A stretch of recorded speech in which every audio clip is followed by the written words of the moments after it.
Hey everyone, welcome back to Niner Tech Talks, coming at you with the latest technology news. I'm Brian, and joining me are my panelists. I'm Vasista. I'm Isaiah. And I'm Arham.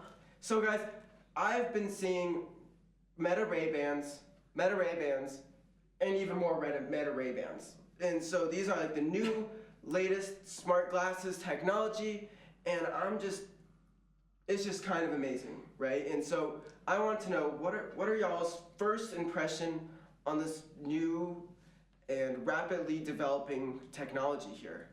Honestly, my first impression is that these smart glasses finally feel something closer people might actually use. The built-in display, the gesture controls are really cool, but it's still bulky.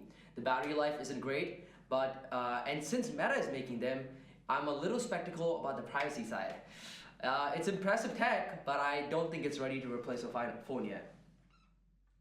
Well, as you can see, these are the Meta Ray-Bans. I already have them here. And my first impression would just be that they're extremely cool. It's a big step into the future, as it's something a lot of technology devices cannot do yet. I can see like everything that I could do on the side of this panel. So like if I want to make a call, I can see it like right there. You can't see it, but I can. But we also have this neural band right here. Basically what it does is I can scroll up. So like I'm scrolling through my contacts list. I'm scrolling down. I want to contact this guy. I'm calling him right now. Do you get it? Yep. I'm getting it. I'm getting it. But yeah, personally, this device is definitely a big step in the future. It can do a lot of things that many devices cannot. But again, as Mr. said, it's not ready to replace a phone yet. Sister, what are like some of the technological limits? I know Arham said that it's not able to replace smartphones yet. Why might that be the case? I personally think I mean, of course, the technology is not there yet, but the main thing is that the softwares and the applications that we need to use for the glasses are very, very much different than the phone. So there's a lot of gap in there with the developers that actually like develop apps for the Meta Ray-Bans, and I feel like it requires a little bit of time to like actually do that. So I completely agree. And adding on to that, you also have some privacy and ethical concerns like you were mentioning earlier. Like, for example, with older models of Ray-Bans or just any type of technological glasses, you always had where other people in the outside world could see the content you're looking at. Mm-hmm. Well, one thing that Meta did is they fixed this problem. They put glass panels in front of the lenses of the Ray-Bans, mm-hmm. which basically blocks out other people from seeing your content. And on top of that, we also need to look at other ethical concerns. For example, these Meta Ray-Bans have little lights on the side of the actual glasses, which can record and take pictures and do things like that. So there's possible privacy concerns with like getting consent to record or take pictures of things. But I feel like these would be useful for like Twitch streams, IRL streams who basically want to record their point of view and things like that. I know Isaiah, you mentioned like those little lights. Arham, can you show them where those little lights would be on the Meta?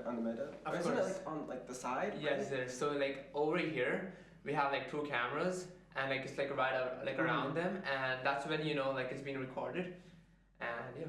And so, Isaiah, do you think that's enough to let people know that they are potentially being recorded? Honestly, in my personal opinion, these lights are super small to the point where they are super minuscule. People are not going to see it. Mm-hmm. Therefore, there needs to be a bigger indicator that, hey, I am being recorded. Oh, a picture just got taken of me. So I feel like there definitely needs to be a little bit more innovation with how they kind of account for these privacy concerns and things like that. And so, as computer scientists, at UNC Charlotte, what is our outlook on this, and what is our professional opinion on this new technology here? So personally, as I said before, these are really good. These are like it's a good step in the future. but it is not advanced enough to the point where it can replace any phones or any other electronic devices. It still has yet to advance in a lot of things like being fast, having more, being more versatile, being not bulky as Vasista said earlier, and also as Isaiah said, having better privacy, addressing all the privacy concerns that it may come with these. Yeah, go on. I personally think that going back on what Isaiah said, I think one key thing to actually think about is that who actually has our data due to these glasses? It's Meta. And Meta has the history of selling data, and there have been a lot of data leaks, and the consumers and a lot of content creators are kind of concerned about that aspect. And what do you guys think about that? I would like to know about it. Yeah, and Isaiah, do you have any final remarks on this outlook of this technology? Yes, of course. So basically, these Meta Ray-Bans, they're a good piece of technology. It's a good technological innovation, but I feel like there are definite kind of factors we need to take into account, and there's some problems we need to address. But I do feel like with the current timeline of going from big supercomputers to PCs to laptops to our smartphones currently, I feel like there is room for us to go from that smartphone to something like the Meta Ray-Bans in the future.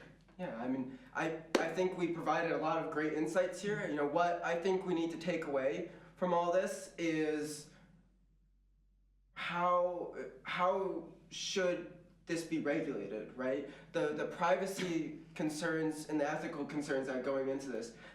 This is a great new technology. You know, smart glasses are the future. I'm sure Arham can attest to that with his new Meta glasses. But we really need to be thinking about that. And that's something for the audience to think about at home. And on that note, I want to thank my panelists for coming out here with me today. And I want to thank our audience for showing up. And we're going to wrap it up here. So thank you all for coming out, and stay tuned for next week. Goodbye.